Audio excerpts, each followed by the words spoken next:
Buenas noches. El día de hoy estaremos presentando el tema aplicación de la psicología en el desarrollo humano. Nosotros somos el grupo 3, el cual está conformado por Karina Martínez, Hilary López, Yaira Rosario, Perla Sosa y Loraimo Bando, que es quien les habla. En esta presentación estaremos hablando desde los primeros estudios sobre percepción hasta los aportes en el aprendizaje y la personalidad. La psicología ha ayudado a explicar cómo evolucionamos a lo largo de la vida. Durante esta exposición recorreremos temas como la motivación, el desarrollo desde la etapa prenatal y los factores que influyen en el crecimiento humano.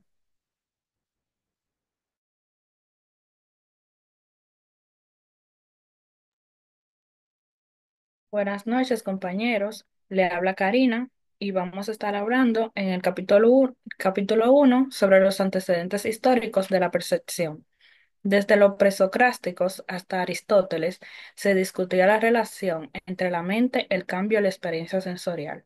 En la Edad Media se combinó la percepción con la teología.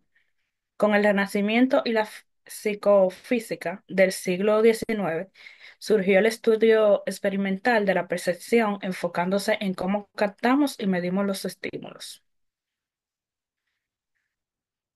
Ahora vamos a estar hablando sobre la sensación y funcionamiento de los sentidos. Los órganos sensoriales capturan estímulos físicos como la luz, el sonido, olor, sabor y presión, y los convierten en señales nerviosas que el cerebro interpreta. Este proceso, llamado traducción, permite que la experiencia sensorial sea posible organizando los estímulos en percepciones coherentes.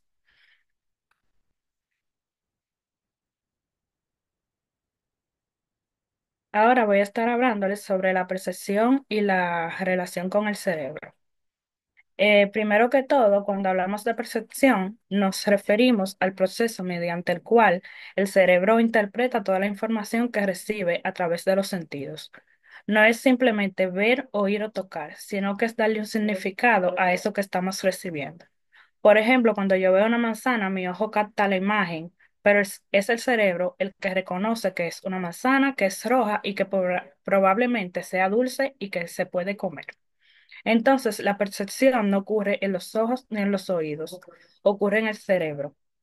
El cerebro recibe los estímulos sensoriales y los organiza, los interpreta y los convierte en experiencias. Gracias a esto podemos movernos por el mundo de manera lógica y segura. Pero algo muy importante es que la percepción no siempre es una copia exacta de la realidad. A veces está influenciada por nuestras emociones, nuestras expectativas o incluso por nuestro estado de ánimo. Ahora, para entender mejor cómo organizamos toda esta información, es necesario hablar de los principios gestálticos. La psicología de la Gestalt nació en Alemania y lo que plantea es que nuestro cerebro tiende a organizar lo que percibimos en forma o patrones que tengan sentido para nosotros. En vez de ver piezas separadas, nuestras mentes tratan de ver un todo. Algunos de los principios más importantes son la ley de la proximidad, que dice que tendemos a percibir juntos los elementos que están cerca entre sí. Por ejemplo, si vemos un grupo de puntos muy juntos, nuestro cerebro los agrupa como si fueran un solo conjunto. Tenemos también la ley de la semejanza, donde agrupamos elementos que se parecen. Si vemos varios triángulos y varios círculos, automáticamente vamos a dividirlos en dos grupos, los triángulos por un lado y los círculos por otro. Tenemos también la ley de continuidad, que nos hace ver patrones suaves y continuos en vez de líneas cortadas. Sigue también la ley del cierre, donde nuestro cerebro tiende a cerrar figuras incompletas para darle forma a lo que estamos viendo. Un ejemplo clásico es cuando vemos un círculo casi completo, aunque le falte un pedazo, nosotros igual lo percibimos como un círculo entero. Y por último tenemos la figura y el fondo, donde nuestra mente separa un objeto en el que se encuentra. Por ejemplo, cuando leemos letras negras en una hoja blanca, las letras vienen siendo la figura y la hoja es el fondo. Todos estos principios muestran que nuestro cerebro no solo recibe información, sino que también las organiza activamente para que podamos entender de la mejor manera posible.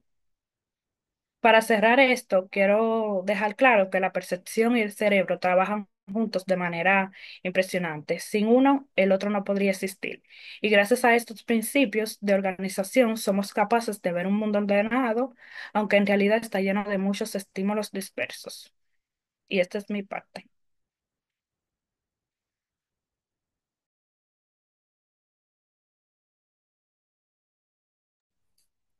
Buenas noches, mi nombre es Hilary López, dándole continuidad al tema de la percepción y el sentido. Acá tenemos que los estímulos visuales e ilusión de movimiento. eh, Nuestro cerebro interpreta cambios visuales como movimientos, aunque no existan realmente. Por ejemplo, el fenómeno pi, luces intermitentes que parecen moverse, o las animaciones, este fenómeno muestra cómo el cerebro llena vacíos para crear continuidad.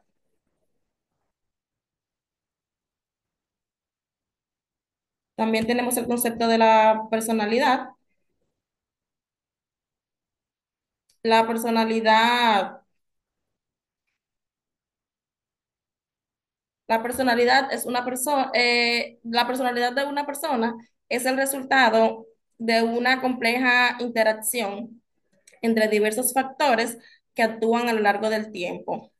Estos factores pueden clasificarse en genéticos, ambientales, culturales y relacionados con experiencias vitales, como un impacto significativo en la forma en que la persona piensa, siente y se comporta. A continuación les estaré detallando cada uno de estos, empezando por lo genético, que es lo mismo filosófico. La herencia genética tiene un papel importante en la personalidad. Rasgos como la introversión o ciertos trastornos pueden heredarse. Factores como el sexo y la edad influyen en la vulnerabilidad a problemas como el TEP. Entre los ambientales, el entorno durante la infancia, como traumas, pobreza o pérdida de figuras importantes, sea padre o madre, influye directamente en el desarrollo emocional y social de cualquier persona.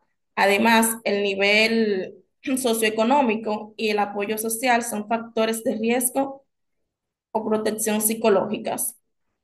Dentro de los temperamentales y emocionales, desde la infancia condiciona el comportamiento futuro. Niños, ancianos o impulsivos pueden desarrollar la personalidad problemática si no se manejan adecuadamente sus emociones o estrategias de afrontarlo. Continuando con las culturales, la cultura moldea cómo se expresan y entienden los rasgos de personalidad.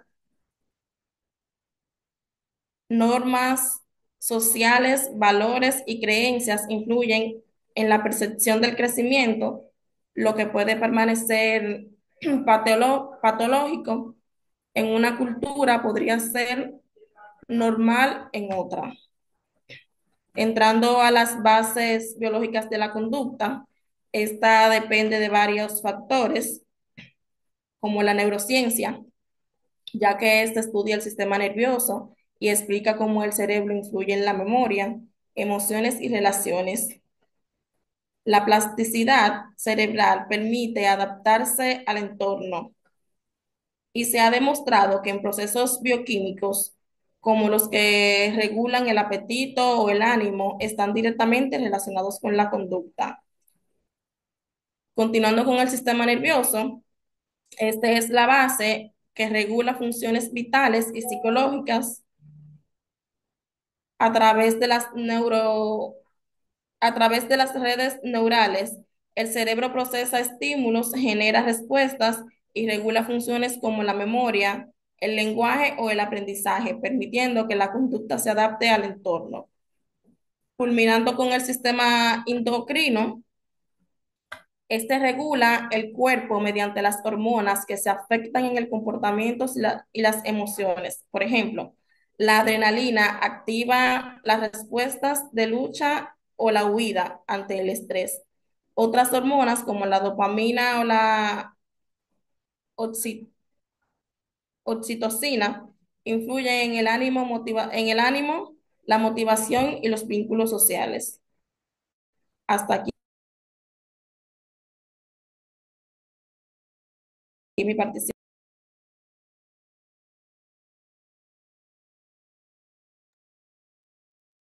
Bien, buenas noches. Yo voy a seguir con el capítulo 3. Este es el aprendizaje, motivación y emoción. Aprender es un proceso de cambios relativamente permanentes en el comportamiento o conocimiento debido a la experiencia. Influye teorías como conductismo, conductivismo y constructivismo. El aprendizaje es un proceso complejo, dinámico y continuo que mediante el cual los seres humanos y otros seres vivos también adquieren, modifican o refuerzan conocimientos, habilidades, valores o actitudes como resultado de la experiencia del estudio del aprendizaje.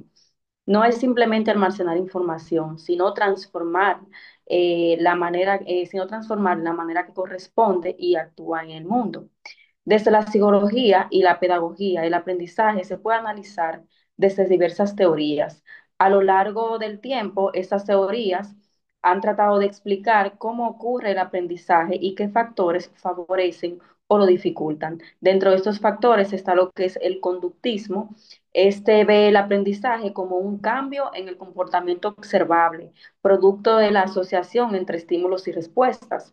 Está lo que es el cognitivismo, que a diferencia del conductismo, este se trata de centrar los procesos mentales que ocurren entre el estímulo y la respuesta.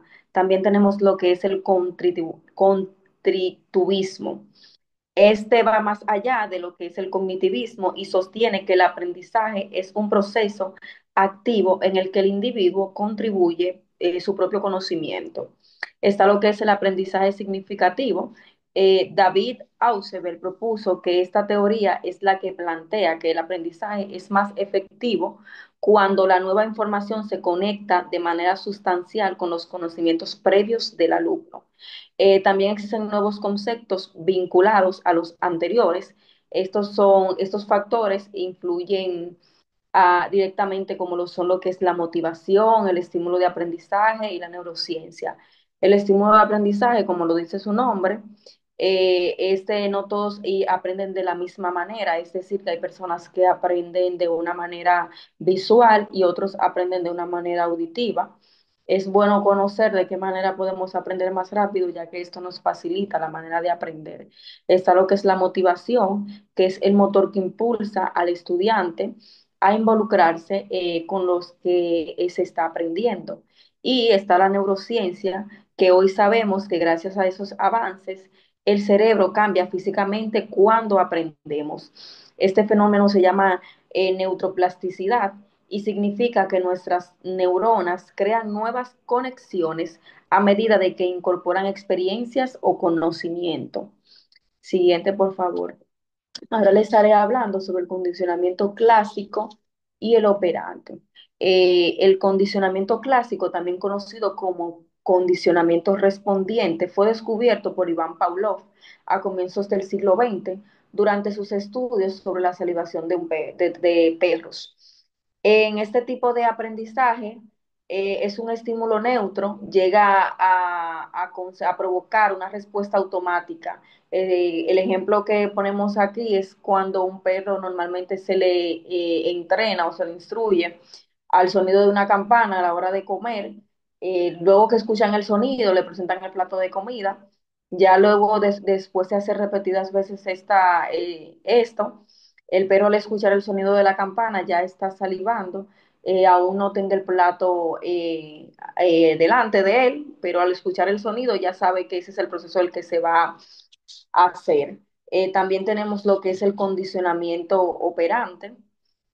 Este modelo el individuo aprende a repetir conductas que producen resultados positivos y a evitar aquellos que atraen consecuencias negativas. A diferencia del condicionamiento clásico, que se centra en respuestas involuntarias. El operante estudia las conductas voluntarias y cómo éstas se refuerzan o se debilitan mediante estímulos posteriores. El principio fundamental del conocimiento operante es que los comportamientos se fortalecen o se debilitan en función de sus consecuencias. Skinner definió cuatro tipos de principios de consecuencias. Está el refuerzo positivo, el refuerzo negativo y el castigo. En el refuerzo positivo se añade un estímulo agradable para aumentar la probabilidad de que una conducta se repita. Y en el refuerzo negativo se elimina un estímulo adversivo para aumentar una conducta. Y en el castigo positivo tenemos que se presenta un estímulo desagradable para reducir una conducta. Siguiente, por favor. La siguiente. Ese era el operante.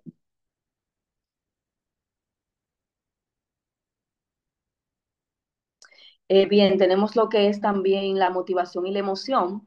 La motivación nos impulsa el comportamiento que puede ser intrínseca por satisfacción personal, es decir, las intrínsecas por recompensas externas. Maslow propone que la jerarquía de necesidades humanas, las emociones son respuestas complejas a estímulos significativos combinados con aspectos fisiológicos, cognitivos y conductuales. Son fundamentales para la adaptación y la vida social. Siguiente.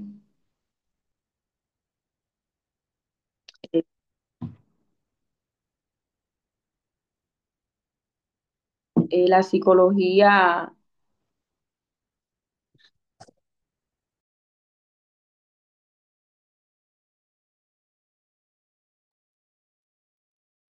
bien, hasta aquí mi parte, los dejo con mi compañera Perla. Yo les voy a estar hablando acerca de la relación de la psicología con el desarrollo del individuo y la influencia de la psicología en las diferentes etapas del desarrollo humano. La psicología juega un papel fundamental para comprender el desarrollo del individuo, ya que éste estudia los procesos mentales, emocionales y conductuales que nos hacen ser quienes somos. Y además nos ayuda a entender cómo aprendemos, nos relacionamos con los demás, cómo tomamos decisiones y cómo enfrentamos los desafíos de la vida. A continuación, presentamos cada etapa del desarrollo humano y cómo influyen la psicología en cada una de estas etapas. Tenemos la etapa de la infancia, que es una etapa fundamental en la psicología del desarrollo infantil, ya que se centra en el estudio de los procesos cognitivos, emocionales y sociales que experimentan los niños durante sus primeros años. La etapa de la adolescencia, que como ya sabemos, la adolescencia es una etapa de cambios hormonales, físicos y psicológicos intensos, y por esto la psicología del desarrollo adolescente se enfoca en la búsqueda de identidad, construcción de relaciones interpersonales, entre otros. La etapa de adultez, en esta la psicología del desarrollo adulto es aquella que se centra en las transformaciones que experimentamos durante la etapa adulta, incluyendo la formación de la familia, el desarrollo y el desarrollo profesional.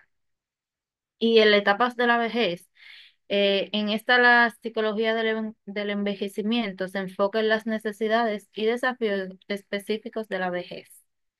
Eh, También le voy a estar hablando acerca de las técnicas de persuasión, estrategias psicológicas para influir en la conducta de otros.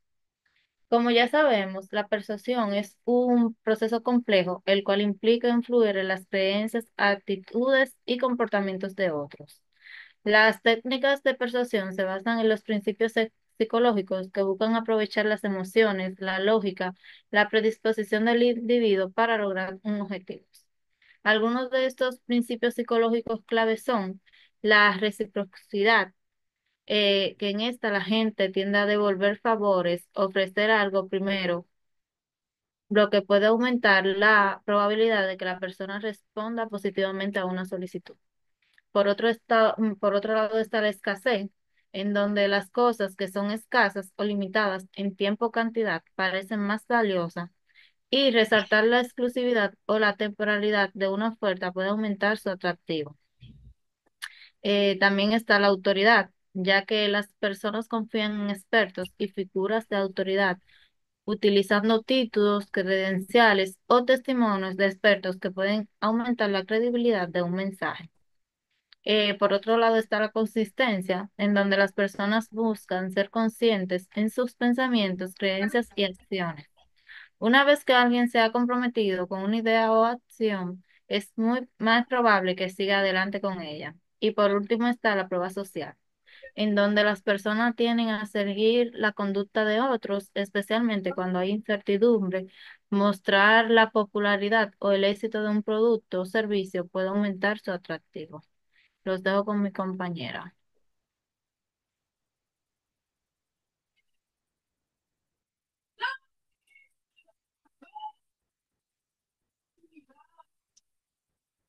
Bien, yo estaré hablando sobre los aportes de psicólogos en la motivación. La motivación es la fuerza que impulsa nuestras acciones. Edward Deci y Richard Ryan crearon la teoría de la autodeterminación, donde explica que para sentirnos motivados necesitamos tres cosas, que son autonomía, sentirnos competentes y tener vínculos sociales. También Abraham Maslow propuso la pirámide de necesidades humanas. Según él, primero debemos cubrir necesidades básicas como la alimentación y la seguridad antes de alcanzar metas superiores como el desarrollo personal. Otro autor importante es Victor Brown, quien nos enseñó que nos motivamos cuando creemos que nuestros esfuerzos traerán buenos resultados. Todos estos psicólogos han aportado a que hoy entendamos mejor cómo nuestros estímulos, la motivación en diferentes áreas de la vida. Ahora continuamos con el desarrollo prenatal, la infancia y la niñez temprana. El desarrollo humano inicia desde el momento de la concepción. Durante el embarazo se forman los órganos principales y el cerebro. Y cualquier cuidado en esta etapa influye en la salud futura del bebé. Después del nacimiento, en la infancia, los bebés comienzan a caminar y hablar y a crear lazos afectivos. Luego, en la niñez temprana, de los 2 a los 6 años, se fortalecen habilidades como el lenguaje, el pensamiento y la independencia emocional. Estas etapas son fundamentales porque establecen las bases para el desarrollo cognitivo, social y emocional que se consolidará en las siguientes fases de la vida. Finalmente, explicaré el estudio del desarrollo humano. La psicología estudia cómo cambiamos desde que nacemos hasta que envejecemos. Para entender estos cambios como tal, los investigadores utilizan métodos como los estudios longitudinales, que siguen a las personas durante muchos años, y los estudios transversales que comparten distintas edades en un solo momento. El desarrollo humano depende de la genética, pero también de factores como la cultura, la familia, el entorno social y las experiencias de vidas. Gracias a estas investigaciones sabemos cómo ayudar mejor el crecimiento saludable de las personas en cada etapa. Ahora los dejaré con mi compañera Esther. Bien, buenas noches. Yo voy a abundar un poco en lo que es la filosofía antigua. Y es que los primeros pensadores griegos, conocidos como presocráticos, comenzaron a examinar el mundo a través de la observación y la lógica. Por ejemplo, Heráclito decía que todo está en cambio constante, lo que nos dice que nuestros sentidos tienen que lidiar con un flujo continuo de información. Así, ya se notaba que captar algo fijo en medio de todo este cambio era complicado. Platón trajo una idea muy diferente al sugerir que hay dos mundos, uno que conocemos con los sentidos y otro de ideas perfectas. Según él, lo que vemos y oímos es solo un reflejo imperfecto de esas ideas. Esto hizo que la gente se cuestionara si se puede confiar realmente en lo que percibimos. Aristóteles, en lugar de seguir el idealismo de Platón, se centró en la experiencia y la observación. En su obra de Ánima explicó que los sentidos son herramientas que nos ayudan a recorrer información de nuestro entorno, lo que nos ayuda a formar nuestro conocimiento. Este enfoque claro y práctico sentó la base para entender cómo diferenciamos entre simple sensación y percepción más compleja. En la Edad Media, las ideas de Aristóteles se unieron a la teología, influenciada también por pensadores islámicos como Avicena. Así, la percepción se veía no solo como algo mecánico, sino como una forma de entender la creación y para algunos de acelerarse a verdades más profundas. Este tiempo mostró cómo nuestros sentidos podían actuar como un puente entre el mundo físico y el mundo espiritual. Voy a abordar también en la parte de sensaciones y funcionamientos de los sentidos, los órganos sensoriales y su función. La sensación y el funcionamiento de los sentidos depende de cómo nuestros órganos sensoriales capturen estímulos y lo conviertan en señales nerviosas que nuestro cerebro puede comprender. Este proceso, llamado transducción, es crucial para transformar diferentes formas de energía con información que vivimos. Órganos sensoriales y su trabajo. Cada sentido tiene receptor para detectar tipos específicos de estímulo. Tenemos la visión, o sea, los ojos, especialmente la retina, contienen células que se restringen a la luz y los colores, convirtiéndose en impulso eléctrico que el cerebro procesa. También tenemos la audición. El oído tiene células que convierten la vibración de los sonidos en señales eléctricas. Tenemos el olfato. La nariz tiene receptores que se activan al unirse a moléculas químicas en el aire, produciendo señales que el cerebro interpreta como olores. Gusto, las papilas en la lengua detectan diferentes sabores y envían señales al cerebro. Tenemos también el tacto. La piel tiene varios tipos de receptores que responden a la presión, temperatura y dolor, transmitiéndose esa información en el sistema nervioso. La traducción se produce en etapas como primero, el receptor capta un estímulo específico. Luego ese estímulo provoca cambios eléctricos que generan señales. Si la señal supera un cierto umbral, se envía como un impulso eléctrico a través del sistema nervioso. Finalmente, el cerebro procesa esta señal, dándonos una percepción completa de lo que estamos experimentando. El modo en que funciona nuestro sentido es un gran ejemplo de cómo biológicamente estamos preparados para recibir y responder el mundo que nos rodea. Hasta aquí mi participación. Muchas gracias.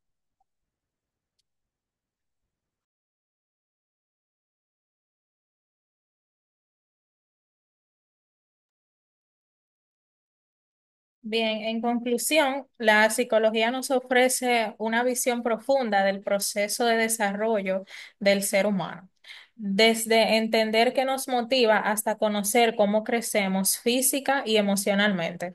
Esta ciencia nos ayuda a promover un bienestar integral. Comprender estos procesos no solo enriquece nuestros conocimientos, sino que también nos permite apoyar nuestro propio desarrollo y el de las personas que nos rodean. Muchas gracias por su atención, el grupo 3.